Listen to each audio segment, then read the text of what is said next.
Olá, meu querido irmão, minha querida irmã, que a bênção de Deus esteja sobre você.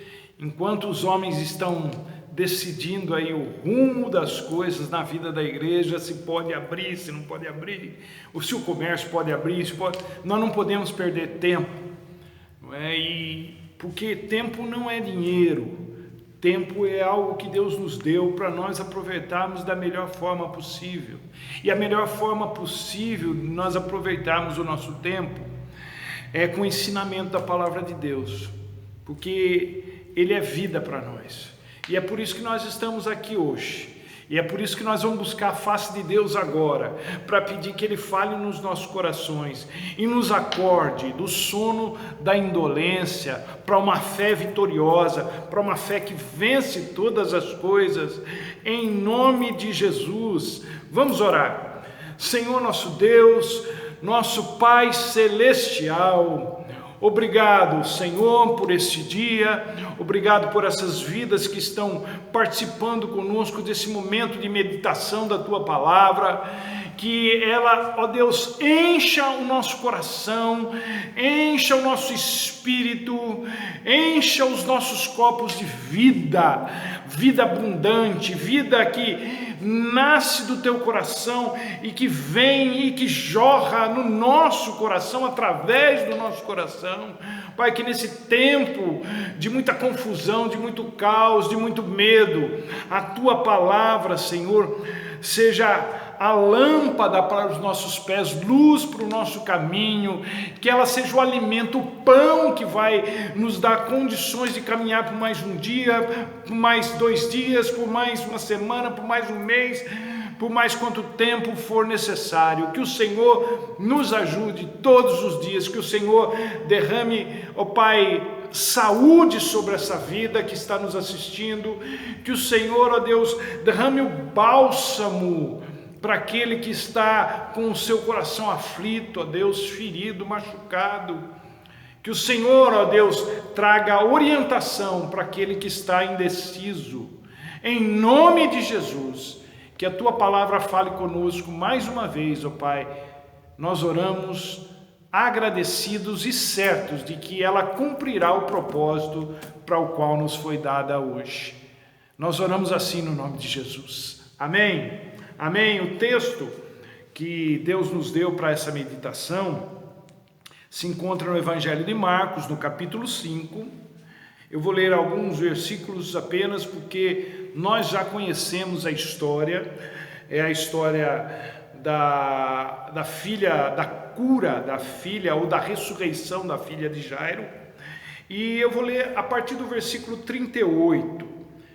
Marcos capítulo 5, verso 38 diz assim: Quando chegaram à casa do dirigente da sinagoga, quem que chegou?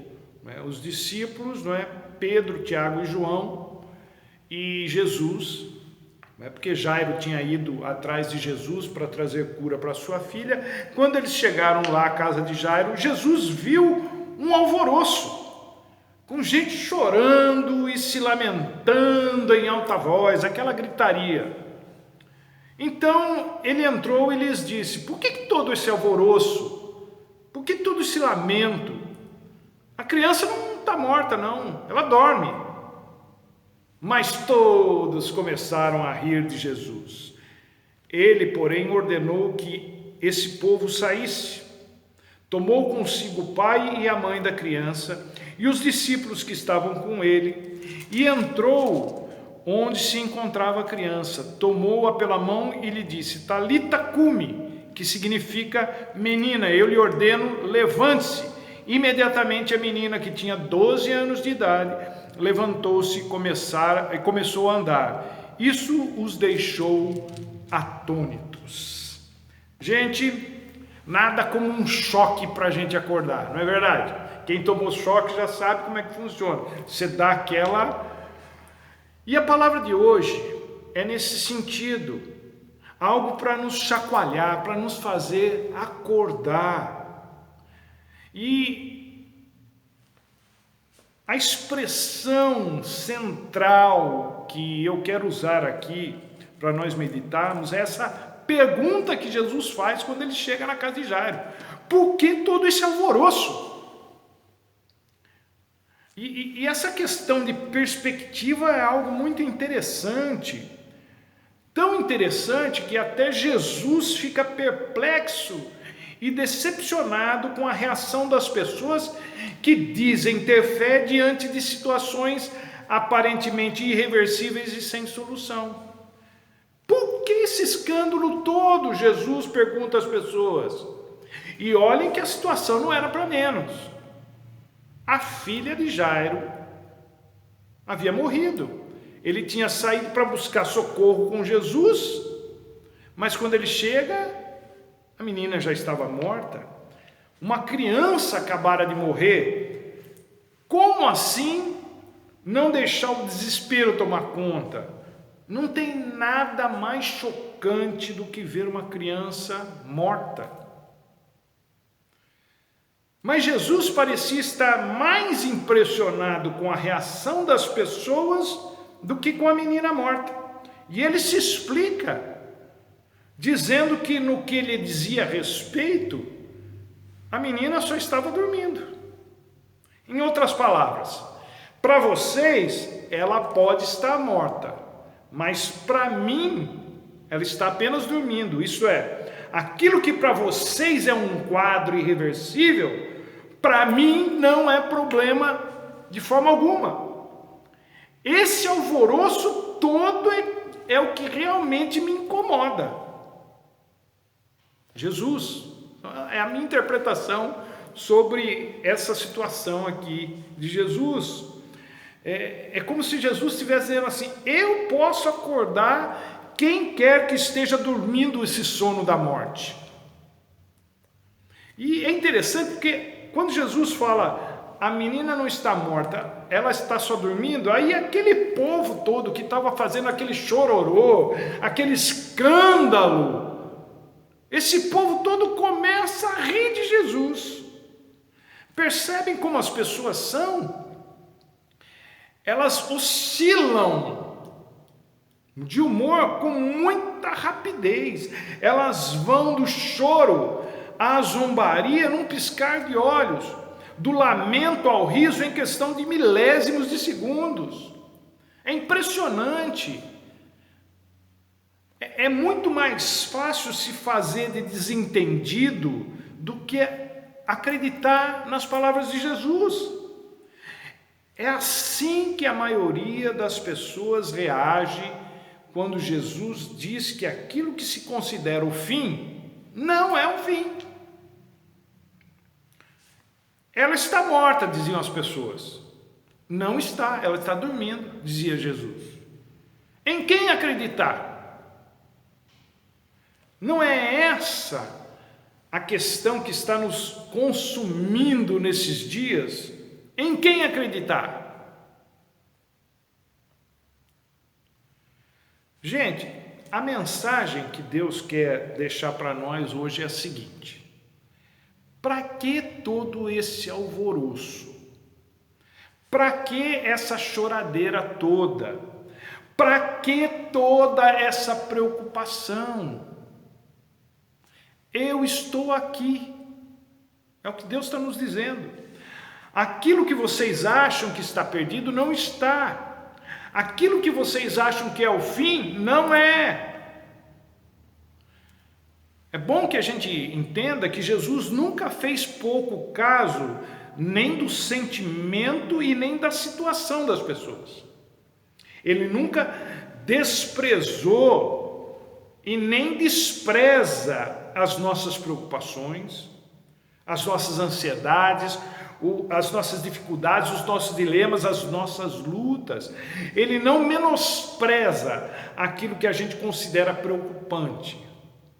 Mas acontece que, da perspectiva dele, não há razão para tanta choradeira, não há razão para tanto auê, da perspectiva dele. Geralmente quem está envolvido emocionalmente, ele não consegue, a pessoa não consegue fazer uma análise imparcial, ela não consegue ver as coisas com bom senso, mas Deus consegue. E aí você diria assim, mas Deus não está na minha pele, pastor. Não está, mas já esteve. Ele sabe exatamente o que você está passando. O filho dele também passou por muito sofrimento que culminou na sua morte. E embora não esteja na sua pele agora, ele sente tanto quanto você, porque alguém que ele criou está sofrendo. Não pense você que você ama mais a pessoa que está com você do que Deus ama. Não pense que você se importa mais com a pessoa que está no hospital, que é seu marido, seu filho, sua mãe, seu pai, do que Deus. É ilusório isso aí. Deus ama mais do que você. Deus sente mais do que você. É que comparada à perspectiva de Deus, a nossa é que não faz sentido algum. Não faz sentido por quê? Não faz sentido por quê? Porque Deus está conosco, Ele é por nós. E se Deus é por nós, quem será contra nós? Essa perspectiva que Paulo registra em Romanos 8:31 não é de Paulo, é a perspectiva de Deus. Se eu estou com vocês, então por que esse escândalo todo? Por que todo esse alvoroço? Por que todo esse faniquito, como diria minha mãe? Não faz sentido. Por que vocês escolhem se desesperar, sabendo que eu, o Senhor, estou com vocês? Por que vocês escolhem ter medo, ao invés de confiarem em mim? Por que vocês se sentem mais à vontade com esses sentimentos deprimentes do que comigo?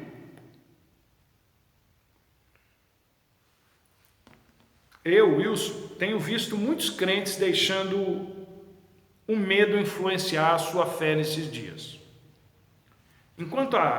Até comentei com uma pessoa hoje, enquanto a pandemia estava longe, estava tudo bem. Agora que chegou até aqui, ou alguma pessoa da família foi atingida ou ceifada por ela, a fé deu aquela fraquejada. E só para deixar bem claro para você o seguinte, nenhum crente deve subestimar a pandemia. Não é disso que estamos falando aqui. Quero deixar isso bem claro. Nós estamos falando do que a presença de Jesus deveria nos causar. E o que ela deveria nos causar? Ela deveria nos causar mais paz, mais segurança, mais tranquilidade do que o medo que a pandemia vem causando. Isso não tem nada a ver com subestimar o vírus. Uma coisa é a realidade do vírus, da pandemia. Outra coisa é a realidade de Jesus na vida da gente, que não nos deixa necessariamente imunes à doença.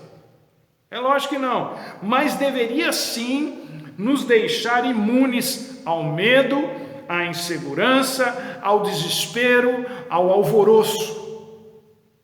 É disso que trata a fé. Fé e alvoroço não combinam. Jesus e desespero são excludentes. A presença de Jesus deveria nos acalmar, porque Ele é o nosso pastor. O pastor do Salmo 23, que a gente recita de cor, o Senhor é o meu pastor e nada me faltará. No episódio aqui do texto, Jesus chega já num ambiente de desespero.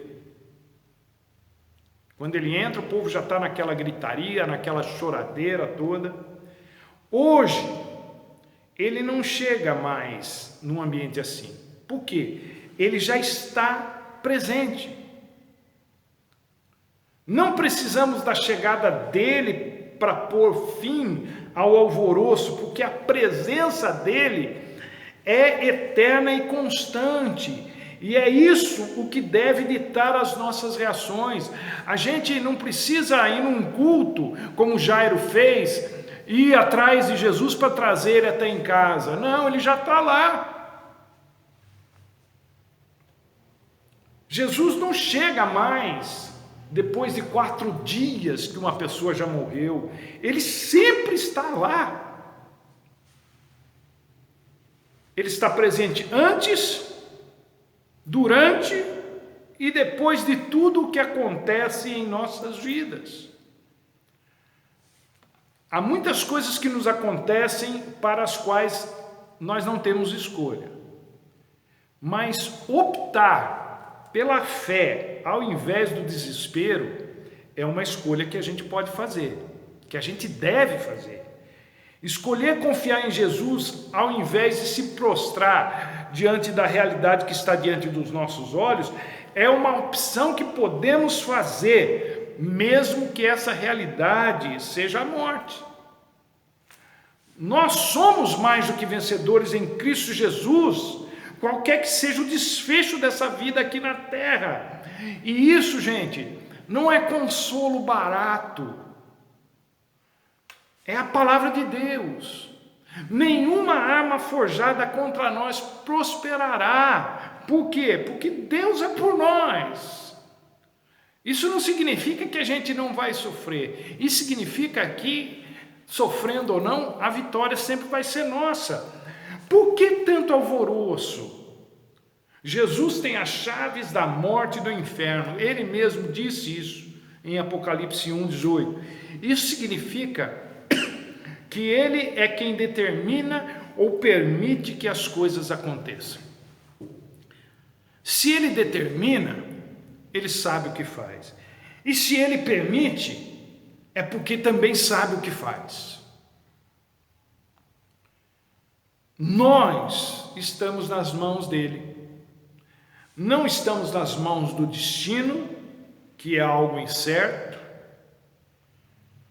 Nós não estamos nas mãos do diabo. E não estamos abandonados. Deus tem o controle de tudo, sim. Apesar de ter gente falando que não. Por que tanto alvoroço? Alvoroço muda alguma coisa? Melhora alguma coisa? Não, apenas expõe os nossos medos e a fragilidade da nossa fé. Embora o medo faça parte inerente do ser humano, ele não deve prevalecer sobre a fé.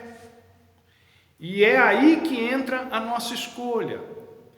Todos nós conhecemos a história que envolve os 12 espias enviados por Moisés para sondar a terra prometida e de como o medo tomou conta de 10 deles, pelos quais se alastrou para o povo todo e atrasou a entrada deles na terra prometida por 40 anos.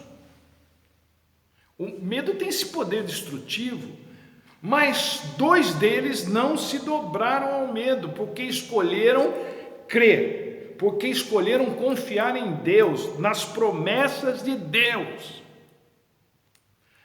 E há uma certa analogia com o que está acontecendo em nossos dias.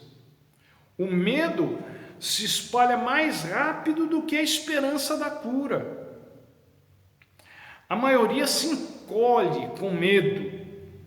Alguns lutam contra o medo porque creem que é possível vencer essa luta. Josué e Caleb é que devem ser os nossos referenciais e não aqueles que sucumbiram ao medo. Nós não somos daqueles que retrocedem e são destruídos. Nós somos daqueles que creem e são salvos. Hebreus 10. Nós olhamos para frente, para o autor e consumador da nossa fé, a despeito do que quer que fique para trás, porque nós andamos por fé e não por vista ou por medo. Porque por medo ninguém anda, né? Paralisa. Os gigantes são reais. Os inimigos são muitos, mas os frutos da fé, eles precisam se sobrepor a tudo isso. A minha vida, a sua vida, as vidas daqueles que amamos, as vidas daqueles que partiram, todas elas estão nas mãos de Deus. Espiritualmente falando, Aqueles que têm sobre si o sangue de Jesus como cobertura, deveriam estar imunizados contra o mal, não contra o vírus, mas contra o mal que o medo insensato causa, medo insensato, que a insegurança exacerbada causa, que a falta de confiança em Deus causa, que a falta de fé em Deus causa. Por que tanto alvoroço? Jesus pergunta. Talvez ele perguntaria isso para nós hoje. Por que nos sentimos tão acuados, tão amedrontados, quando Deus está conosco? Ele diz que não nos abandonaria, que nunca nos deixaria, e Ele é mais do que suficiente para tudo e qualquer coisa que a gente precise. Eu sei que você conhece esse trecho da palavra de Deus, mas eu vou ler com você alguns versículos de Isaías 43, onde o próprio Deus diz o seguinte: não temas, ou não tema, pois eu, o Senhor, te resgatei, eu te chamei pelo nome, você é meu, diz o Senhor. Quando você passar pelas águas, eu estarei com você.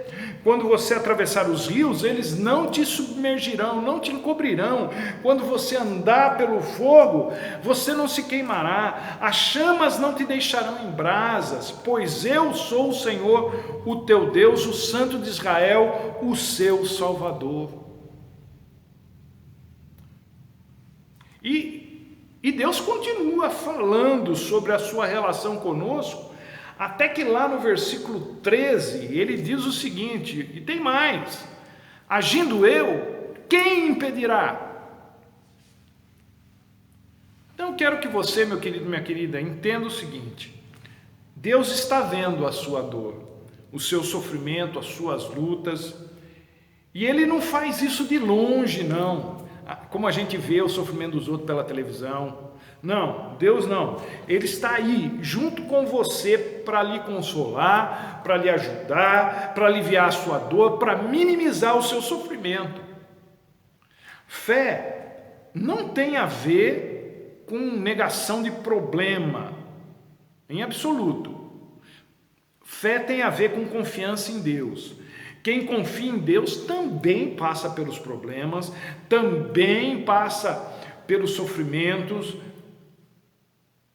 mas o seu espírito permanece íntegro, firme, mesmo que o seu corpo não saia ileso. Como eu acabei de dizer, fé não é negação do problema. Pelo contrário, é enfrentamento. Mas com a certeza, com a convicção de que Deus tem o melhor para aqueles que nele confiam. Seja lá o que for esse melhor. Fé não é negação, mas também não é indecisão. No primeiro livro dos Reis, no capítulo 18, verso 21, o profeta Elias chama o povo de Israel para uma tomada de posição. Isso com relação à fé. E lá ele diz o seguinte: até quando vocês cochearão entre dois pensamentos? Se o Senhor é Deus, segui-o. Se Baal é Deus, segui-o. Porém, o povo nada lhe respondeu. Vejam, mesmo depois dessa chamada do profeta, o povo ficou em silêncio. O que significa que eles não sabiam, eles não tinham certeza de quem era o Deus verdadeiro na vida deles. Mas uma coisa é certa, não dá para conciliar certas coisas. A gente tem o costume de ficar levando certas situações na base do jogo da boa vizinhança. Então você trata com um aqui, vai mantendo uma coisa aqui, depois trata com o outro, vai levando 2, 3 coisas ao mesmo tempo. Mas chega uma hora em que é preciso decidir. Não podeis servir a 2 senhores, palavras de Jesus em Mateus 6:24. Isso é como tentar estar em 2 lugares ao mesmo tempo. É impossível. Fé é a certeza, a convicção de que aconteça o que acontecer, Deus tem o melhor para aquele que nele crê. Então, por que todo esse alvoroço? O mundo é tão bom assim que o céu deixou de ser mais atraente? As pessoas são tão caras para nós que Deus se tornou dispensável? Deixa eu dizer uma coisa muito séria para você aqui agora. Tudo isso que eu falei é sério, mas isso aqui é para você pensar. Se você escolher a Deus, você poderá ter todas as outras coisas. Mas se você escolher todas as outras coisas, você vai ficar sem nada. Sem as outras coisas e sem Deus. Eu sei que as emoções são muitas vezes incontroláveis, mas o que Jesus está querendo nos ensinar hoje é que nós precisamos confiar nele a despeito da situação, a despeito das nossas emoções, a despeito do que os outros dizem, porque quem confia nele dessa maneira não se desespera, não toma parte nos alvoroços, nos escândalos que certas pessoas fazem diante do quadro da vida. Uma das coisas mais fantásticas que me atrai na fé em Jesus Cristo é a lucidez. Porque a fé bíblica em Jesus Cristo, ela nos leva a um patamar sobrenatural nessa questão da confiança em Deus. O que me atrai não é esse triunfalismo inconsequente que diz que tudo vai dar certo, que tudo vai se resolver do jeito que a gente quer. Muito pelo contrário, é uma lucidez que excede o nosso entendimento. É uma lucidez, a fé em Jesus Cristo é uma lucidez que nos permite olhar inclusive para um quadro de morte e saber que até naquela situação Deus está presente e sabe o que está fazendo. Não, fé não é negar as emoções, mas é permanecer confiando em Deus apesar das emoções, apesar daquilo que a gente está sentindo. Duas coisas impressionaram Jesus durante seu ministério terreno. A fé de algumas pessoas, ele elogiou, eu me lembro de pelo menos duas aqui, e a incredulidade da maioria das pessoas. E aqui no texto de hoje, o que deixou Jesus, entre aspas, frustrado, foi a incredulidade das pessoas. E nós não podemos viver nessa gangorra espiritual, gente, nesse efeito sanfona. Uma hora a gente crê, outra hora a gente deixa de crer. Quando tudo vai bem, ou mais ou menos, a gente se sente amparada por Deus. E quando tudo vai mal, a fé desmorona. Isso não é saudável e nem produtivo, e muito menos abençoador. É tempo de firmarmos a nossa fé em Jesus Cristo e pararmos de fazer cena. O medo não pode governar nossas vidas porque ele é um péssimo senhor, é destrutivo, é enganoso, é improdutivo. É como se diz do dinheiro, é um excelente empregado, mas um péssimo patrão. Certos medos nos impedem de fazer bobagem, e é quando eles são governados pela lucidez da fé. Mas quando o medo governa a vida de uma pessoa, aí é só destruição, é só causa, é só sofrimento. E Deus nos deu essa palavra hoje para que você saiba que Ele não se agrada disso. Deus tem parte com a fé e não com a histeria coletiva. Deixa eu terminar essa ministração falando sobre como Jesus procedeu aqui nessa situação. Depois de ter dito que a menina estava apenas dormindo e o povo ter zoado com ele, ele manda quase todo mundo sair da casa, só ficando com ele Pedro, Tiago, João e os pais da menina. Ele foi com eles até onde a menina estava, pegou na mão dela e acordou. Isso deixou os discípulos e os pais da menina atônitos, maravilhados, perplexos, estupefatos. Aqui nessa história, o final foi feliz. Nem sempre é assim, mas a questão aqui não é o resultado, é a confiança em Jesus. Quem tem fé em Jesus não precisa fazer alvoroço, não precisa fazer cena. De uma forma ou de outra, o sobrenatural acompanha a vida de quem tem fé. Nunca duvide do poder de Deus, nunca duvide da vontade de Deus, combine ela com a sua ou não. Nunca duvide de que Deus tem o melhor para você ou para quem você ama. Não deixe a sua fé oscilar nem esfriar. Mantenha-se firme na presença de Deus. O melhor momento para a sua fé se tornar eficaz e eficiente é agora, no meio desse caos todo em que o mundo está. Deus quer abençoar você. Mais ainda, Deus quer usar você como testemunho vivo da fé em Jesus Cristo. Por isso, meu irmão, minha irmã, posicione-se aos pés da cruz. Tome posição ao lado de Jesus, porque você é um vencedor, é uma vencedora em Cristo Jesus. Mais até do que um vencedor, mais até do que uma vencedora em Cristo Jesus. Que Deus te abençoe e até a próxima, se Ele assim nos permitir.